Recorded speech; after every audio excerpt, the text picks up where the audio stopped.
Dan nanti ada seorang pandita yang sifatnya memberikan pembangunan, penentraman kembali. Kan nanti kan gejolak dunia ini carut marut ya kan. Nah, akhirnya bagian yang membangun gitu mas, yang dibangun oleh para satria-satria pinilih tadi. Nah ini kata Terman, ini yang manditani dari semua memimpin lah jalan, memimpin para pinilih ini. Ya kan, ya namanya bangun rumah kan mesti dibuat ke situ mas. Gak mungkin langsung jadi rumah kan, pasti dibetulin dulu, ditata dulu. Nah sing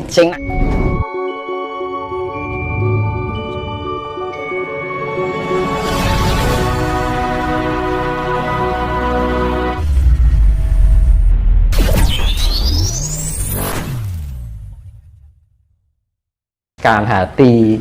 Kalau kita tidak punya apa-apa, akhirnya kita nggak bisa apa-apa, nggak bisa beli ini, nggak bisa beli itu, akhirnya direndahkan orang, akhirnya tercipta individualisme, egois, nggak mau, hanya mencari untung diri sendiri. Lah kasihnya dari sifat individualisme berarti sudah kehilangan kasih kan gitu kan. Nah kan, terus konsumerisme, akhirnya apa? Orang dengan meningkatkan taraf hidup itu dengan memiliki mobil mewah, kita bisa melakukan pembelian ini, pembelian itu, karena pengaruh dampak itu tadi. Ya pengaruh, makanya kan dulu saya pernah bilang kehancuran dunia itu ya dari imperialisme, kapitalisme, hedonisme, konsumerisme, ya kan, individualisme. Ya sudah, itu bukan dari budaya kita, dan negara kita sudah ketergantungan dengan itu. Nah ya, ya akhirnya itu. Nah, jalan satu-satunya adalah kembali pada kemurnian. Ya akhirnya apa ya, dampaknya kita akan merasa asing dari diantara itu. Ya nggak masalah gitu kan. Lah kan kayak Pandawa di Hastina aja merasa asing. Betul. Iya kan, Kurawa yang menduduki Hastina kan sudah digambarkan di pewayangan. Pandawa seharusnya memiliki yang berhak memiliki kerajaan tahta Hastinapura, itu merasa asing di tempatnya sendiri. Yang menguasai adalah para Kurawa. Tapi pada akhirnya setelah Bharatayuddha berjalan, Pandawa yang menduduki, Kurawa habis. Awalnya dienak, dimanis-maniskan, habis manis, sepah dibuang. Itu wayang itu sudah menggambarkan itu, dan itu akan terjadi ini. Manakala kita mempunyai jiwa-jiwa seperti Pandawa, nanti akan dimuliakan.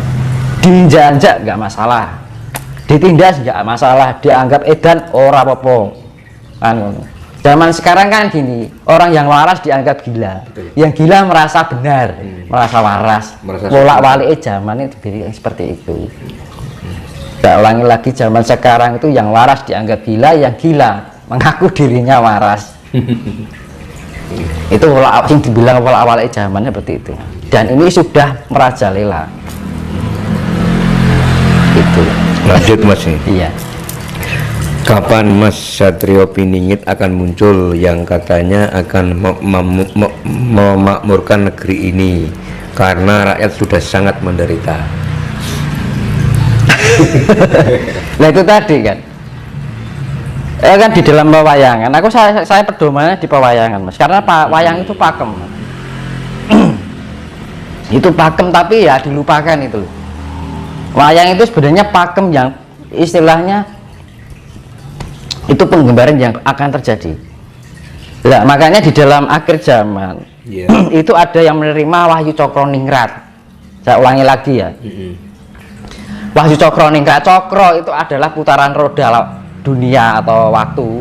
Ningrat itu sifatnya pemeliharaan. Saya kembalikan ke pemeliharaan itu tadi ya. Dengan putaran cakar roda ini, ketika roda ini sudah kehidupan di bumi ini mengalami kehancuran, kemiskinan, moralitas, kemanusiawian, nah akan terjadi cokro panggilingan, ya kan. Mulai saya tadi bilang menangi zaman edan ewo hayo ing pangbudi, jantaning jagat wis pinesti ubengi cokro panggilingan, ya kan.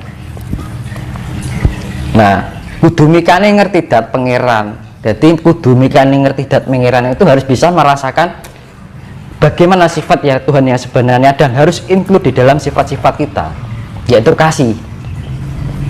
Kembali ini gue nomornya Mas. Iya. Nah, cokro itu adalah putaran roda dunia yang selalu berulang-ulang. Dan ningrat itu sifatnya memelihara, dan kita harus dan sifatnya ini nanti golongan yang memelihara ini. Makanya wahyu cokro ningrat terbagi menjadi 3, yaitu wahyu kasatriyan di dalam pewayang itu yang menerima Bima, ya kan? Wahyu katentreman itu yang menerima adalah Kresna dan Semar, ya. Wahyu Pulung Ratu itu yang menerima adalah Arjuna yang diturunkan ke Parikesit nantinya. Lah, wahyu kasatriyan itu yang diarani satria pinilih loh Mas. Para lead worker, para pencari cahaya gitu, para pembangun spirit. Satrio pinilih. Itu lebih sifatnya banyak. Betul Mas. Satrio pinilih dengan satrio pinilih itu Beda. Kalau bisa dibilang tingkatannya antara satrio pinilih dengan satrio pinilih itu lebih tinggi mana? Pinilih itu kan terpilih, terpanggil. Betul. Ya kayak kita mendapat pencerahan tentang spirit kita, tiba-tiba terbangun spiritnya, kita lebih mendekatkan dengan leluhur dan alam. Itu termasuk golongan satrio pinilih yang jumlahnya banyak. Karena yang menerima satrio wahyu kasatriyan kan namanya wahyu kasatriyan ya. Yang pertama wahyu dari cokro ningrat itu satu adalah wahyu kasatriyan. Nah, itu yang menerima Bima. Lah Bima itu sifatnya titisan dari Batara Bayu. Bayu kan angin. Lah angin itu kan melingkupi di bumi ini yang paling banyak kan udara ya. Daripada air, udara kan. Lah udara ini melingkupi sifatnya global. Lah sifatnya merata lah. Dalam arti itu banyak di arti harfiahnya gitu. Lah itu Batara Bayu Bima yang menerima wahyu kasatriyan. Nah itu satria pinilih. Lah wahyu katentreman itu yang menerima adalah Krishna dan Semar. Sifatnya memberikan ketenteraman. Lah Semar sifatnya pamomong. Wisnu sifatnya apa Wisnu? Batara Kresna itu sifatnya ratu. Makanya di dalam pewayangan yang namanya Kresna itu ibarat dalang ya. Jadi memberikan ketenteraman sifatnya. Oh sana ini lah gitu. Terus ada kecopaesan. Oh ini akan terjadi indah sing ngarah ke Pandawa kan. Nah itu. Nah terus yang Semar itu sifatnya pamomong yang jadi pangiling-iling. Jadi sifatnya ngomong. Yang ngomongnya ya kayak gitulah, kayak ngomong bocah gitulah.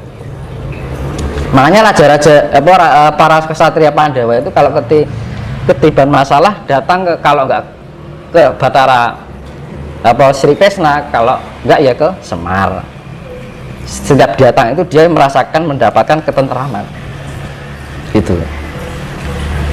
Sifatnya pandito. Lah yang ketiga, itu yang singkat tenteraman ya satrio pinilih mau Mas. Nah satrio wahyu kasatrianmu satrio pinilih, wahyu katentreman yang diterima oleh Krishna dan Semar itu adalah satrio piningit. Yang ketiga wahyu Pulung Ratu yang menerima adalah Arjuna. Nah gitu. Nah Arjuna itu kan sifatnya titisannya Batara Indra. Ya. Nah Batara Indra itu banyu, air. Nah air itu sifatnya manitis. Makanya Arjuna mendapatkan wahyu ini yang turun ke cucunya yang namanya Parikesit. Dan dia ke Ratu Adil. Jadi para lead worker itu yang membantu para satria pinilih ini yang membantu. Dan nanti ada seorang pandita yang sifatnya memberikan pembangunan penentraman kembali. Kan nanti kan gejolak dunia ini carut marut ya kan. Nah, akhirnya bagian yang membangun gitu Mas, yang dibangun oleh para satria pinilih tadi. Nah ini katentreman ini yang manditani dari semua memimpin lah jalannya, memimpin para pinilih ini. Dan nanti akan berterus nanti lah, akan kan zaman kerajaan itu kan turun temurun. Misalnya jalan Raden Wijaya, Kejayaan Negara atau Tribhuwana Tunggadewi kayak gitu. Tribhuwana Tunggadewi turun ke Hayam Wuruk. Nah itu mengalir dari Uyuh gitu mas. Nah yang Jawa ngarani Uyuhe kan menurut. Ya Arjuna kan sifatnya air, menurun pada Uyuhe ini mau air kencingnya dari barat-barat itu loh mas. Banyu kan sifatnya mengalir toh, turunan loh mas. Namanya disimbolkan Arjuna yang sifatnya air Batara Indra. Nah Ratu Adil itu anaknya dari yang berperan sebagai Satrio Piningit. Nah itu terjadi setelah ketika menerima kehancuran ini, Satrio Piningit dibantu para Satrio Pinile. Lalu sudah tertata kembali, baru tercipta Gemah Ripa Lojinawi, ya kan? Ya namanya bangun omah kan mesti dibruke sik to mas. Tak mungkin langsung jadi omah kan, pasti dibetulin dulu, ditata dulu. Nah sing nata ini Satrio Piningit dibantu oleh para satrio lead worker, Satrio Pinilih itu tadi. Nah sudah tercipta, terbangun, baru bisa ditempati yang diarti Wahyu Pulung Ratu itu tadi yang terciptanya kehidupan yang penuh dengan Gemah Ripa Lojinawi Tata Tentrem Kertora Harjo. Lah akhirnya di saat itu kondisi yang sudah adil dipimpin oleh Ratu Adil. Diarani Wahyu Pulung Ratu. Kalau bahasa Jawa nih diarani Jumenengan Ratu. Jumenengan Ratu gitu. Nah itu yang namanya Ratu Adil gitu. Saya ulang kembali, Satrio Pinilih itu ya satrio-satrio itu tadi, Satrio Piningit ya Wahyu Katentreman itu tadi lah, Wahyu Pulung Ratu ya Ratu Adil mau mas. Oke mas. Oke mas Dinus, ini mungkin yang terakhir lah. Jadi ini saya ucapkan terima kasih sebelumnya karena sudah menemani saya dan tim dari malam sampai Wes poe wayangan ya. Mudah-mudahan apa yang disampaikan Mas Dinus bisa bermanfaat bagi kita semua Mas Dinus, dan kami akhiri pada acara pagi hari ini. Saya juga sangat berterima kasih sudah jauh-jauh sampai ke Solo. Ya intinya kita itu saling berbagi, saling memberikan tebaran kasih sayang ya kan, saling memberikan manfaat, saling memberikan kelengkapan untuk saling memelihara ya kan. Tujuannya kan tujuannya apa? Untuk pemeliharaan ya kan, agar kita bisa terjadi keselarasan di dalam kehidupan di dunia ini, tercipta kedamaian yang harmoni. Kalau sudah kita tercipta kedamaian dan harmoni kan kita enak ya kan, saling mengasihi, saling mengerti, saling menghargai, saling menghormati satu sama lain, hindari sifat yang merendahkan membandingkan dengan yang lain. Tidak ada perbedaan di mata Tuhan, itu kita sama ya kan. Tidak ada yang di atas, tidak di bawah, tidak ada yang istilahnya ya ada titik banding ini itulah. Yang penting semua itu kesetaraan ya, kita sama-sama berbagi. Saya juga tidak merasa pintar, yang pada intinya ya enak loh kalau hidup saling berbagi kayak gini kan ya kan, berterima kasih ya kan, paseduluran ya kan, kekeluargaan, semua itu kan sebenarnya kita hanyalah sebenarnya bagian dari satu yang terpisah-pisah kan gitu ya. Akhirnya kita satukan kembali menjadi suatu kesatuan yang terwujudkan cinta dan kedamaian. Ya sekali lagi saya ucapkan terima kasih. Kalau ada salah kata dari ucapan saya mohon pangapunten ingkang agung kan gitu.